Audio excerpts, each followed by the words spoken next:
Hi, everyone. Welcome. Thanks for waiting. We'll get started in just a second. If you can make sure that you're on mute, that would be great. And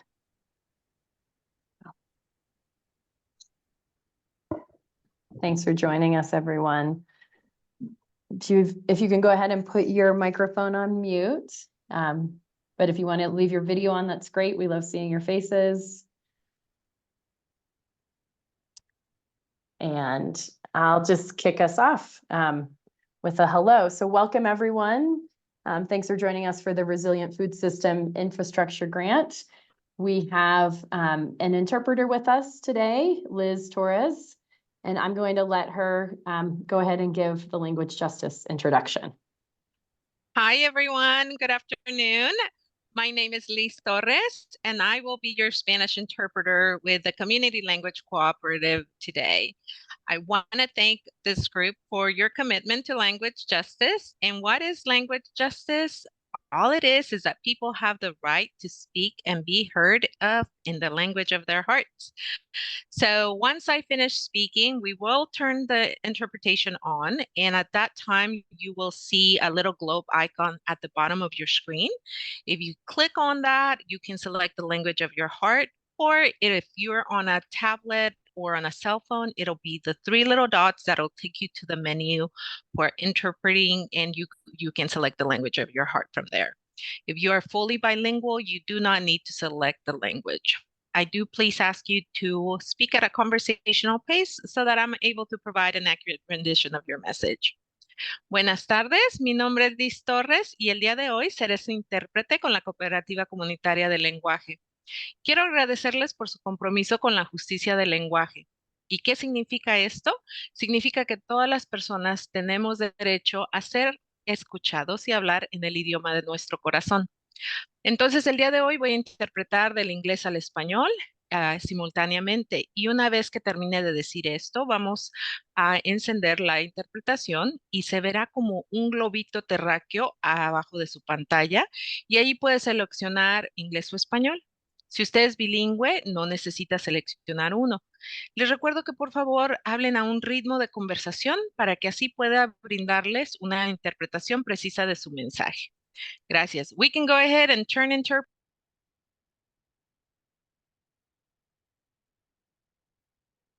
So everyone go ahead and,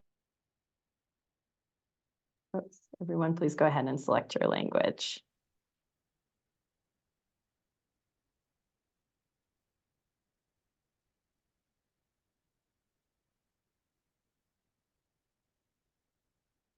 Okay, has everyone been able to select their language? Great. Okay, Brian, I will hand it over to you to take it away. All right, thank you so much, Amanda. I appreciate it.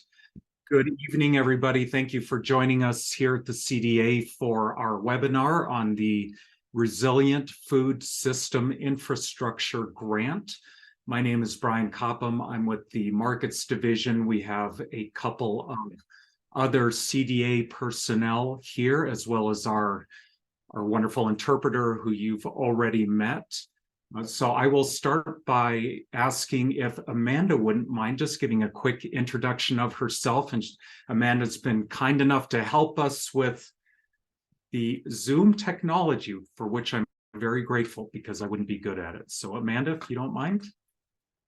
Brian's the brains of the group. I'm just the one pulling the strings back here.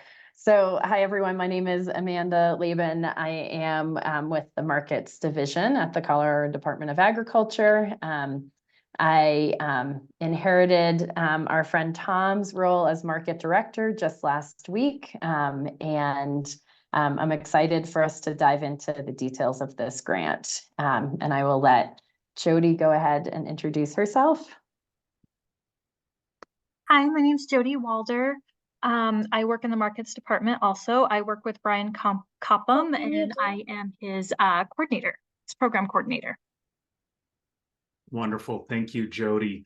And I will just give a quick shout out to Tom Lepetsky, who's on the call. Nice to see you, Tom, our former markets director.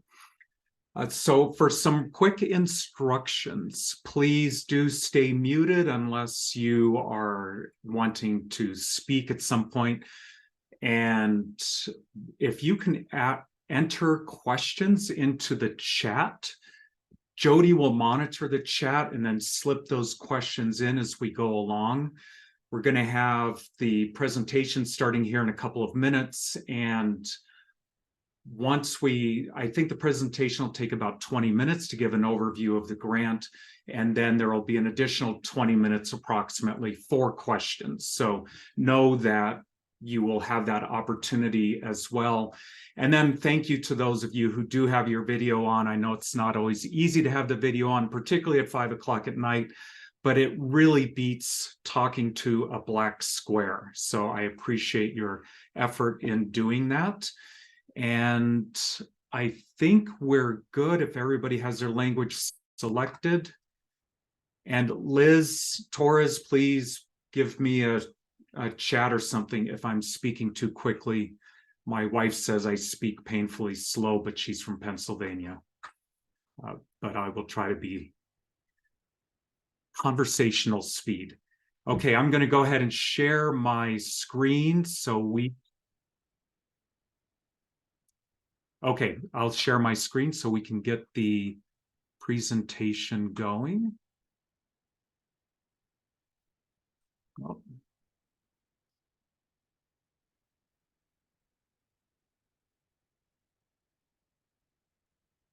Is that working? Yes. Terrific. Hopefully everybody can see my screen. So as I mentioned, welcome everybody. I'm going to start with a brief outline of what the RFSI is, why the USDA put the grant out, and I'm basically decoding USDA language in this. So the USDA tells us that it is to serve middle of the supply chain needs. We can roughly interpret that as processing. It does, as processing also includes distribution, storage, and some of those other pieces that are not necessarily manipulating food in some way. The USDA also tells us it is for locally or regionally produced food products, which to us here at the CDA for this grant means that it's for food products grown in Colorado. USDA tells us it includes specialty crops, dairy, grains for human consumption, aquaculture, and other food products. That means not meat. It's pretty much any agricultural product outside of meat is eligible, but it must be for human consumption. So animal feed and industrial products do not qualify for this grant. Where did the grant come from? As I mentioned, it started with the USDA. It is administered through the AMS, which is the Agricultural Marketing Service. The USDA awarded the grant to state agencies. Every state in the United States probably has some version of this grant. I say probably because states were required to submit a state plan in order to be approved for the funding. Colorado submitted its state plan and was just approved in November, so a very short time ago. We were awarded $4.155 million from the USDA for this project. The amount, $4.155 million, was actually determined by the USDA in a formula that they use based on population density and agricultural activity and various other pieces. It may be helpful to know that in developing our state plan, we did initial outreach through a third party so everybody would feel comfortable sharing.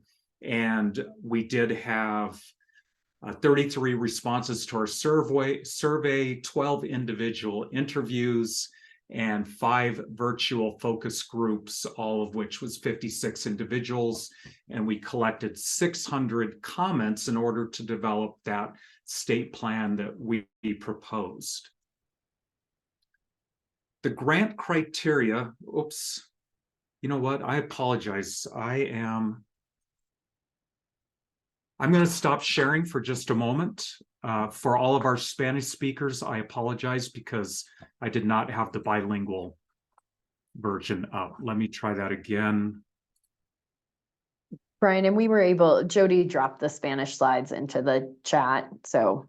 Wonderful, thank you. Thank you. Yeah, I apologize, everybody. I'll get this going here very quickly. Again.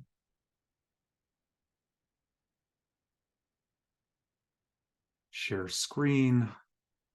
Aha.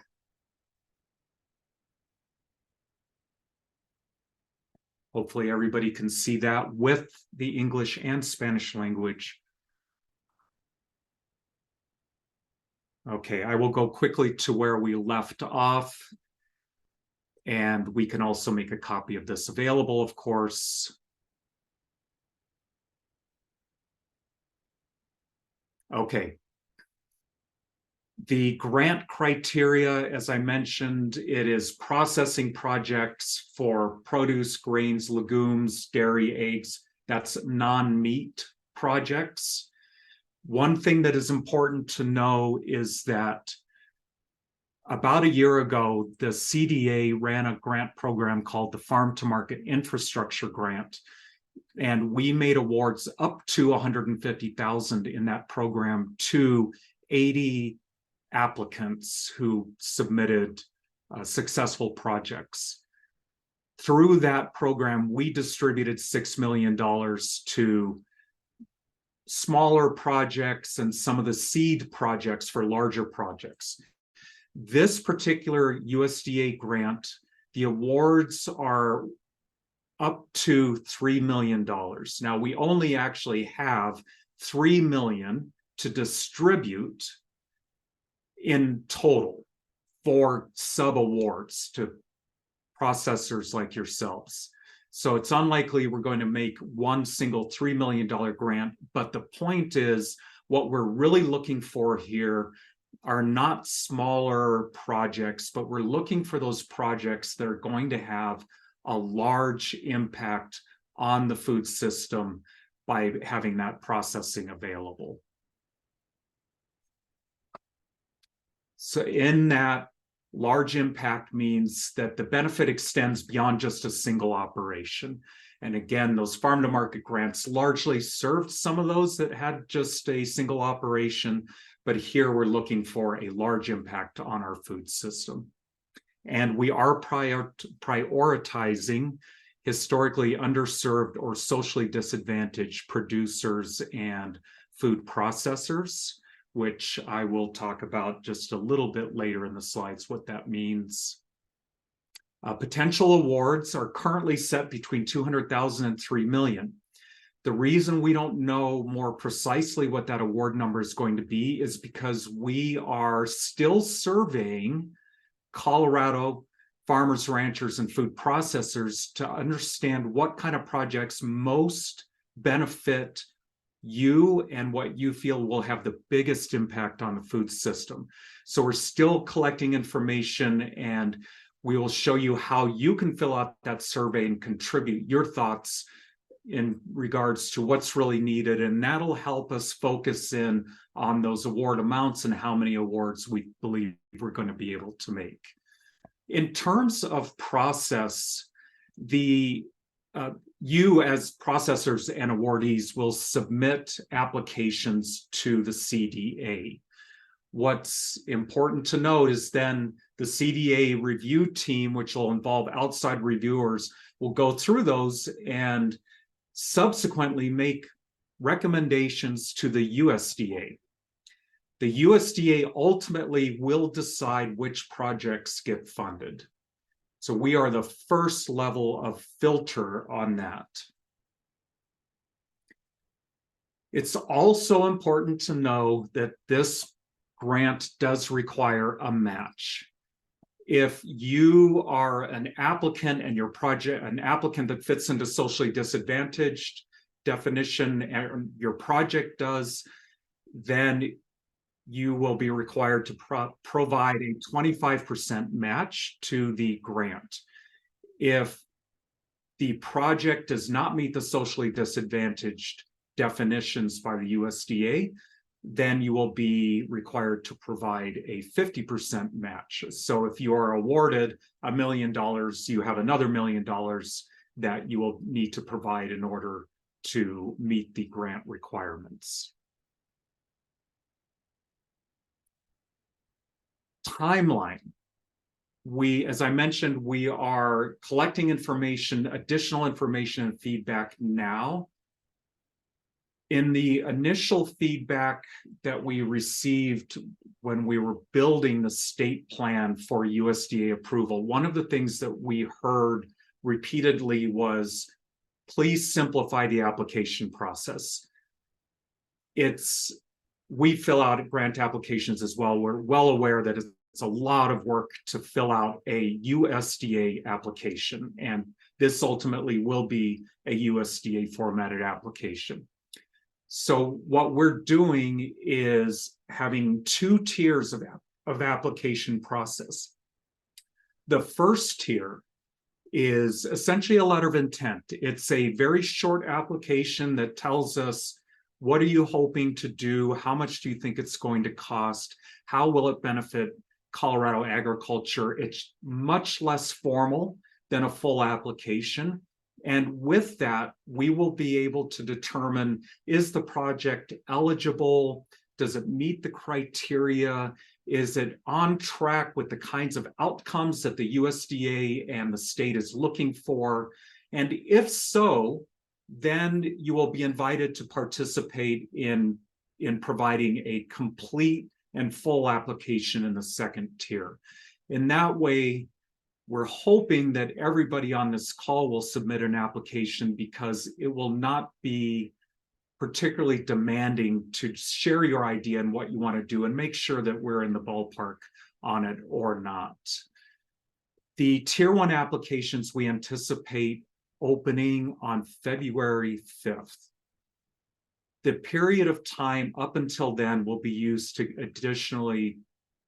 gather additional information and then design the application itself and make sure that we are hitting on the important points that you have made in the feedback that we receive.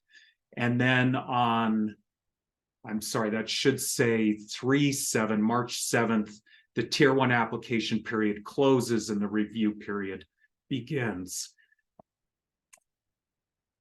On April 1st, then you will receive an invitation.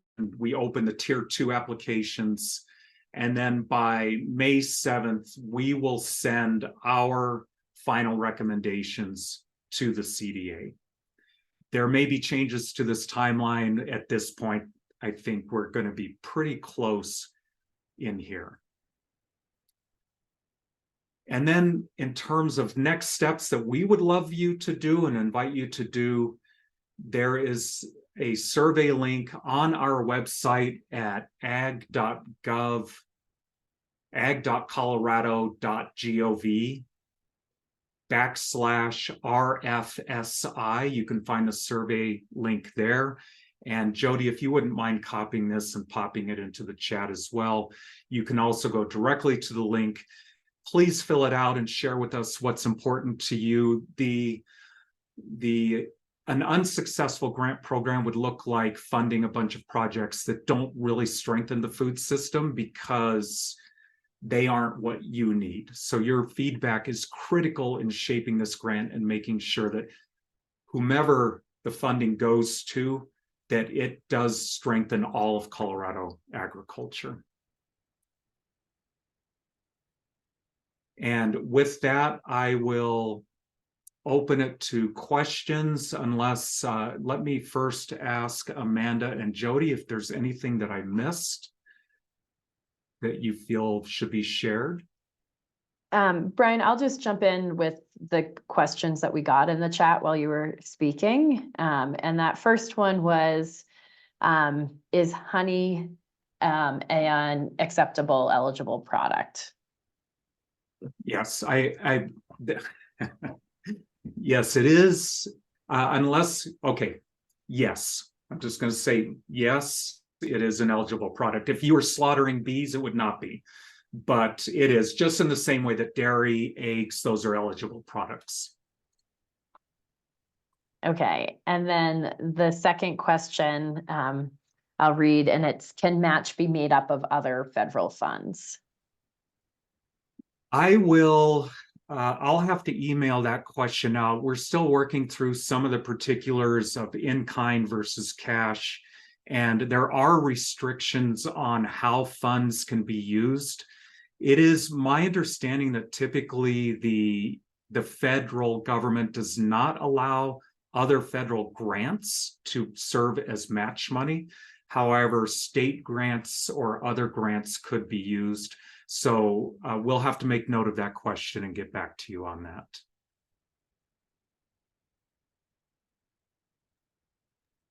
There was one more question that just came up. Oh, a couple.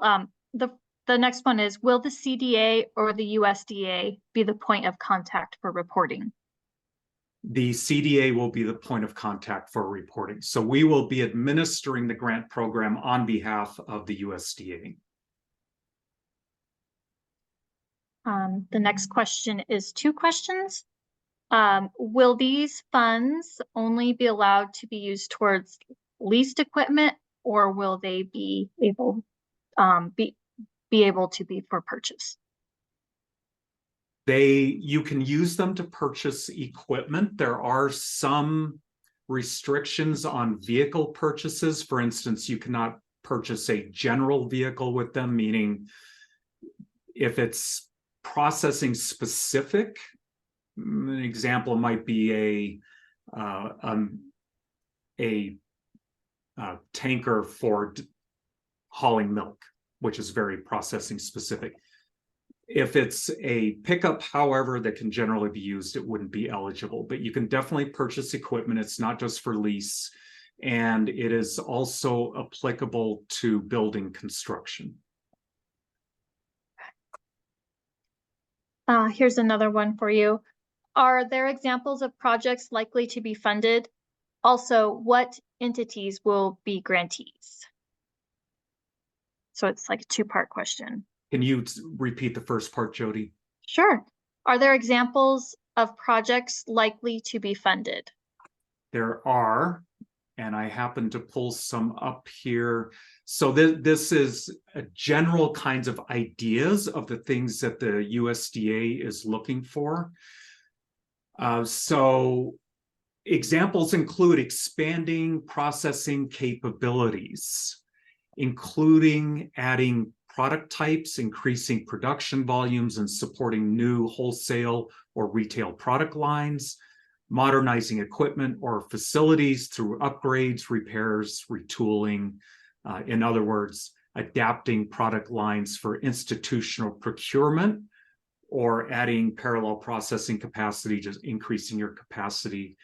The purchase and installation of specialized equipment such as processing components, sorting equipment, packing and labeling equipment, or delivery vehicles, modernizing manufacturing, tracking, storage, and information technology systems. So thinking about adding, for instance, maybe a barcode reader to your storage system or your inventory system, enhancing worker safety through adoption of new technologies or investment in equipment or facility improvements, construction of a new facility, increasing packaging and labeling capacities that meet compliance requirements under applicable laws, increasing storage space, including cold storage.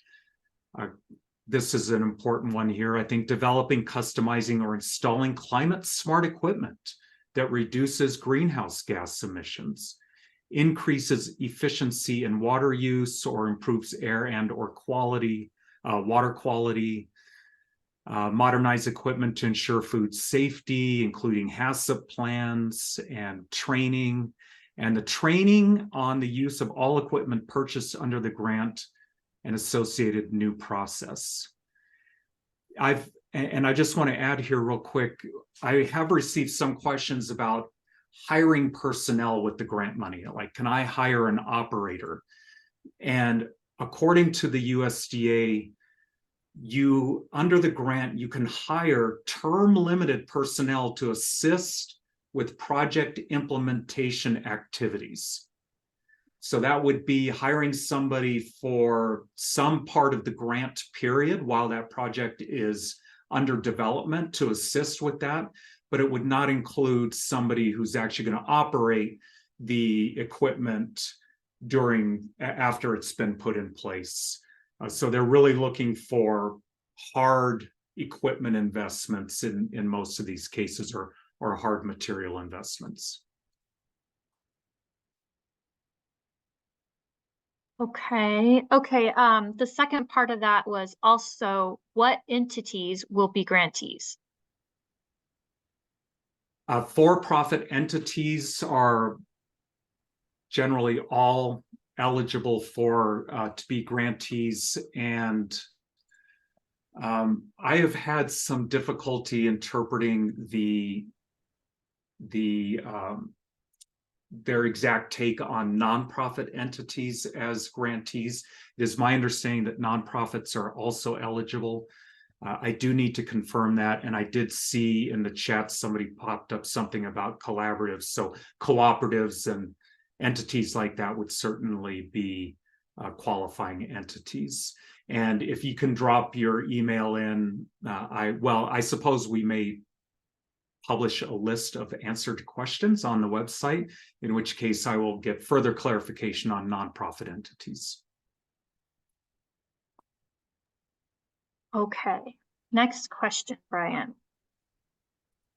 It says, please clarify what you mean a bit more about this grant being used only for processing projects. Does this mean just transporting produce, but the carrots would have to be, I'm sorry, does this mean not just transporting produce, but the carrots would have to be turned into baby carrots? Great question. It can be any part of that processing chain. So let me read to you directly from the USDA publication. It says, funds will support expanded capacity for the aggregation, processing, manufacturing, storing, transporting, wholesaling, and distribution of locally and regionally produced food products. And then they go into basically a non-meat definition. So that's a pretty broad range of processing capabilities. It could just be on the transportation side, on the distribution side. It could just be on the storage side. It doesn't have to include, for instance, the transforming of the form of a product with chopping or IQF or something like that. And I'm just going to jump in real fast because I did pull up the eligible entities list, and I'm dropping that into the chat. It's a very long list, and so I just wanted to warn everybody, and especially Jody, before I flood that space. Thank you, Amanda. I appreciate it. It's going to be a 2 or 3 part one too, so hold on. Okay, well, maybe that's good news that there's a lot of eligible entities, which would be my guess. So let me just grab these, Brian. So that would mean that a mobile juicing trailer would be allowed for this processing. Yeah, that would be an eligible project. Okay. Oh, I just lost my chat. I'm so sorry. I don't know where it went. My apologies. I've lost my chat. Hold on, Jody. Yeah, I can jump in too. Okay, thank you. Yeah. So, I just want to point out to Liz, with the mobile juicing trailer being allowed, just think about scale, because again, we're focusing on those larger projects with the minimum funding being that 200,000. So just thinking about scale on that is important. The next question is from David, and he asks, does this allow for in-kind matches? And David, that's one of the piece is that I need to have more conversation with the USDA. I anticipate that it will allow for in-kind matches, but there are a few elements that we're still trying to understand, or at least I am. So we will make sure to get that into the Q&A following the webinar here.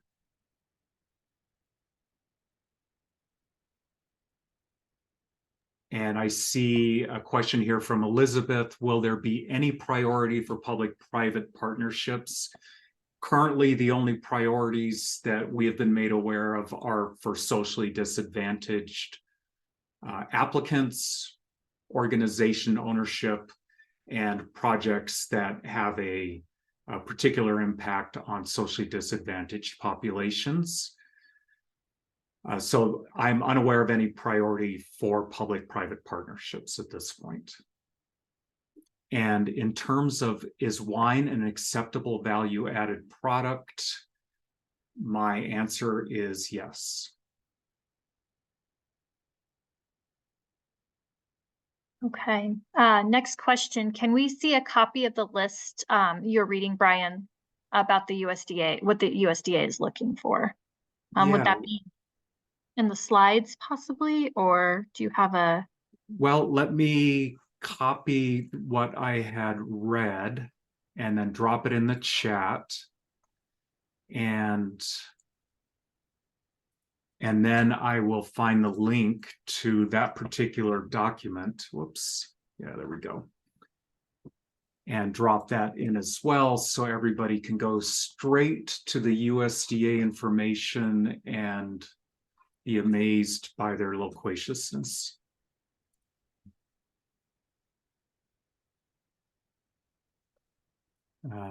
Yeah, I'll find that and drop it in while we're going. Okay. Another question asks about, and I think you went through it in your slide presentation, when funds would be released and the time frame over which funds must be used. The project end date is May 27th, 2027.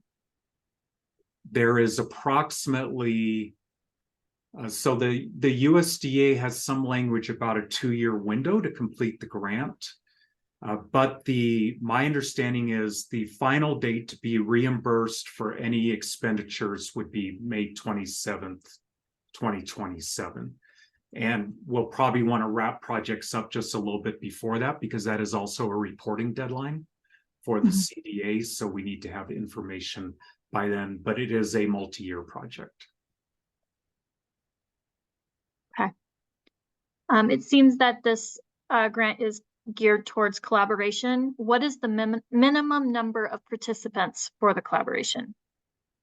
There is no minimum number of participants. It's really going to be based on the scope of impact. So it is possible, I would suggest, that a single entity project could qualify if it has significant impact on a number of producers in Colorado. So it's not necessarily that you have to collaborate with one another in order to qualify. However, we are looking for projects that have that meaningful scope of impact, which means often that collaboration is going to be the best way to get there. So there is no minimum number. It's really demonstrating that the project will impact as many Colorado producers as possible. And I think one important note here is that it almost always comes back to the producer. In this case, this is a processing project, but the idea behind it is to strengthen the Colorado food system and really also strengthen our producers, our farmers, not ranchers so much, our farmers, by having these extra capabilities that they can use to add additional market channels or additional products to their revenue streams.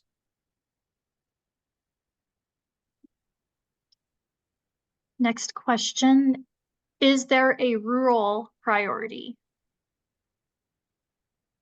That is an excellent question, and I will defer back to my notes. Hang on 1 second.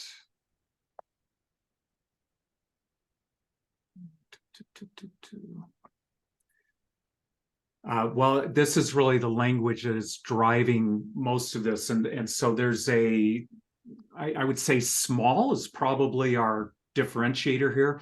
AMS encourages applications that benefit small and underserved business owners, historically underserved farmers or ranchers, or for other businesses that qualify under the Small Business Administration categories of small disadvantaged business, women-owned small business, and veteran-owned small business. Those are the kind of criteria that we've been given to understand what priorities. So rural is not specifically mentioned, but in most cases, rural will most likely meet one of those definitions. So if you were looking for a smaller grant, like this didn't apply to you, could you give us some advice of where we could look for grants that might be helpful, that are, if you didn't need 200 or K, if you needed something less? Yes. So the grant question is a tough one because there is a lot of money coming down from the federal government right now. But in this case, it is oriented at larger projects, at least the way that we have interpreted it. So one thing I would look at is, for instance, the CDA has other grants that are very kind of specific purpose oriented, say a soil health grant or an energy conservation grant or a water conservation grant. Those are often going to be smaller, and they're a good place to start in looking for specific needs that you might be wanting to fill in your operation. NRCS will also have those kinds of grants available. And I'm unaware of anything coming from the USDA that will support specifically those small kinds of grants at this point, with the one exception that depending on the use, the regional food business centers that is a project from the USDA. Colorado is part of a 6-state region. And that 6-state region will be making what they call business builder grants. And those are grants between $5,000 and $50,000 specifically for doing things related to business development. So writing a business plan, evaluating your financial health, evaluating new market channels or marketing opportunities to expand your business. Grants will be available for that. I would identify kind of the purpose and then see if there's a grant that fits your purpose. There's not a whole lot of grants that sound like I'm a beginning farmer, or they're beginning farmer grants, or I'd like to just, I don't have a specific, I have got all kinds of purposes. Is there a grant for that? The answer right now, unfortunately, is no, but there is money out there. This one was kind of focused on food traceability. I don't know if there's anything to add with that or not, but. If there are grants for food traceability. Yeah. Well, it could potentially be a business builder grant because it is addressing a business process, which is part of, lowering your liability, reducing your liability, and that kind of thing. Those grants will probably not be available for another 6 or 7 months. But what you can do is if you Google Rocky Mountain Northwest and Rocky Mountain Food Business Center, there is a website where you can go and get on the email list and make sure that you are kept abreast of any developments there.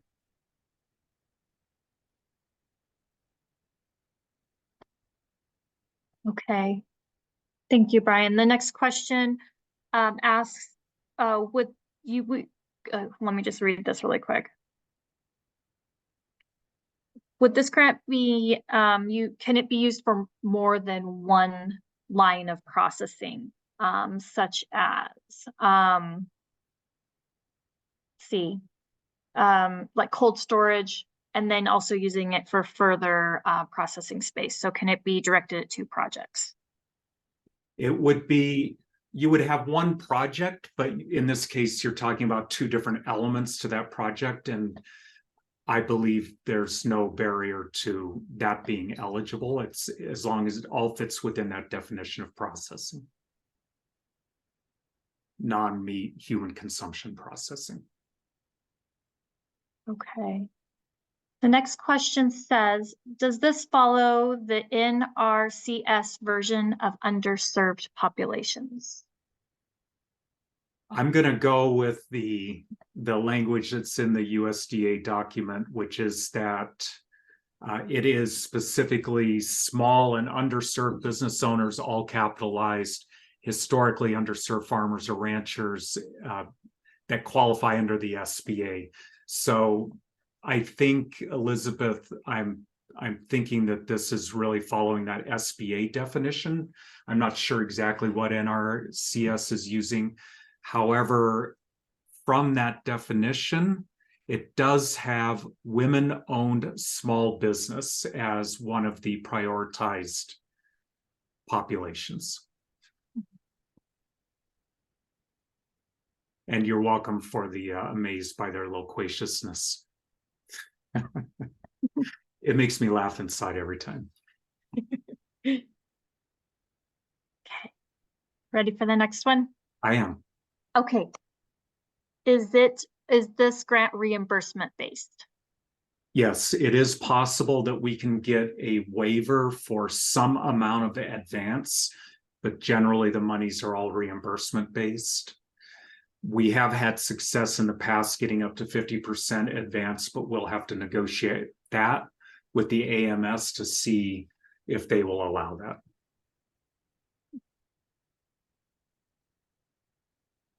Okay. What level of accountability / reporting / oversight can a grantee expect? What level of accountability or oversight? What will happen if you are awarded a grant is we will develop a statement of work with you that outlines the deliverables and timeline of your project. You will also, in the grant application, specify what kind of outcomes you anticipate your project creating. So let's say your project doubles the juicing capacity for peaches. The statement of work items you will be held accountable for. That does not mean that they cannot change over time, as your project may run into modifications that need to be made, but those need to be discussed with us and formalized typically in an email. It could be an amendment to the statement of work. If there is a generally clear evidence of a bad faith effort to actually fulfill the grant, then that may be a USDA issue. I'm unaware that the CDA has ever come after a grantee and tried to claw money back, but federal grants can be a little bit trickier. In general, I think everybody who's applying in good faith will find that we understand that there can be disruptions, there can be changes. As long as there's communication, everybody's transparent, and we're working towards the goal, then typically there's not going to be, nobody should be going to jail or shamed in any way. Not publicly, at least. Thanks, Brian. I have one last one here for you. Given that this is a pass-through grant, the CDA managing for the USDA, can grantees like us get reimbursed for indirect costs, like our mandatory fiscal agent fees? That is an excellent question, one I had not anticipated. So let's put that on the need to do some research and find out Here at the CDA, we very much understand that it takes a lot of effort to make a project happen, not just the effort it takes to buy the equipment. So we'll have to check with the USDA to see what their allowance will be on administrative costs related to a grant.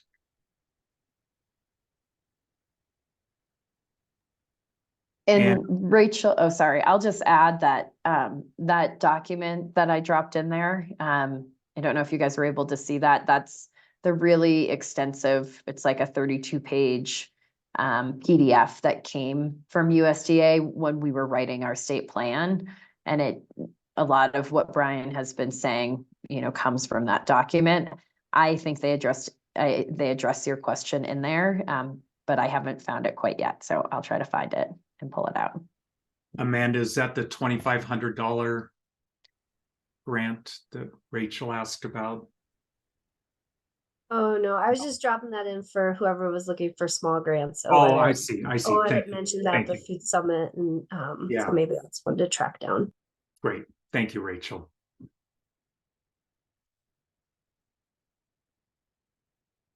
And just to get back to Ed's question for a moment, because my mind went to, will anybody be thrown in jail or have their assets seized? But there is a more mundane level of accountability, which is simply the reporting.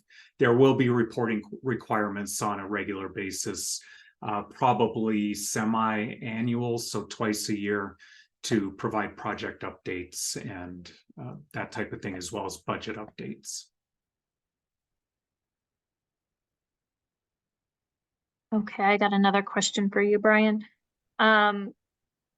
Is there a possibility of being able to hire a grant writer for those moving into the tier 2 process?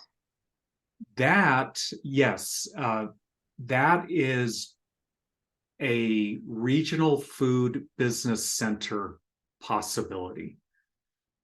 The regional food business center, there's millions given to the umbrella organization, and then each state has their own team.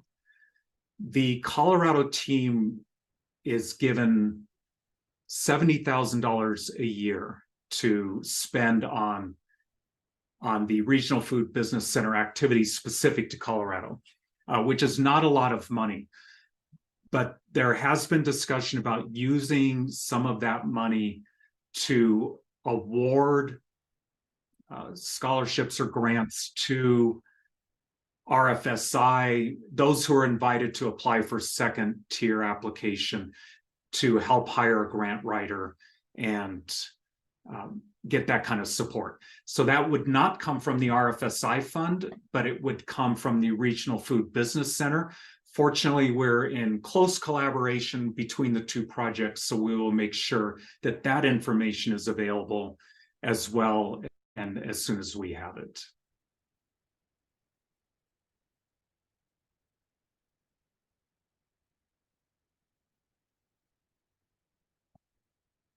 Any other questions? And I'm impressed, I think, by answering all of your questions. I'm going to learn a lot about the Resilient Food System Infrastructure Grant. Great questions. I appreciate you bringing them forward. And any that we didn't have answers for at this moment, we will make sure that those are available to you. And if you go to ag.colorado/RFSI. Oops. I'm just going to type it in real quick. .gov. And while Brian's doing that, Rachel, I'm just going to let you know that indirect costs are allowed in this. It says that if an infrastructure grant recipient has a NICRA, states are required to honor that negotiated rate, and a copy of the NICRA must be submitted with the infrastructure grant application. Otherwise, applicants may elect to charge a de minimis rate of 10% of modified total direct costs. And then there's additional information, but so you should be good there. That's excellent. Thank you, Amanda. So please go to the ag.colorado.gov/RFSI for sign up for the email alerts. And we'll have additional information there as things develop. Please fill out the survey and let us know what's important to you. I don't think you should expect much will happen before the new year in terms of updates on the website, because we really will be collecting information. But after the new year, we will most certainly have updates for you. And one other thing to note, just if any of you do open up that long document that I sent, the 31 pages, note that that was the overview for states. And so you'll find some things that in our state plan we refined. So don't take that as the be all end all of this grant. Like the things that Brian said, 200,000 to 3 million, that's what we decided in our state plan. They have a slightly different range in that packet. Mostly for some of those like that packet's really good for definitions and sort of some of the fine print. So if you are spending time reading that and have questions, feel free to reach out.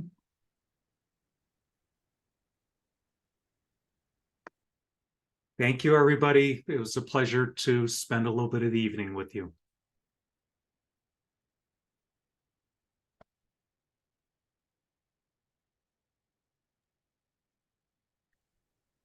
And we can, yeah, as people are filtering out, there was another question that just came in through the chat. So Ben, if you're still on, does the 50% match mean would need to bring 200,000 or 100,000 to get a 200,000 award? And I can just answer that quickly, like for $200,000 award, you would have to have that 50% match of $100,000. So you'd be essentially showing us that you're spending $300,000 on this project. 200 received by this grant, 100,000 that you're contributing.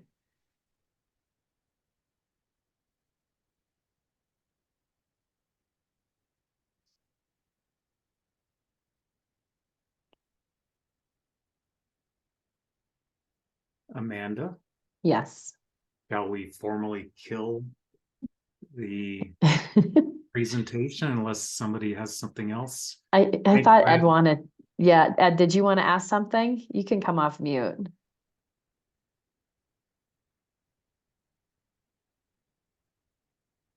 Bottom left, there you go. I would if I could figure it out. No, I just wanted to say thank you. I appreciate it. Good information.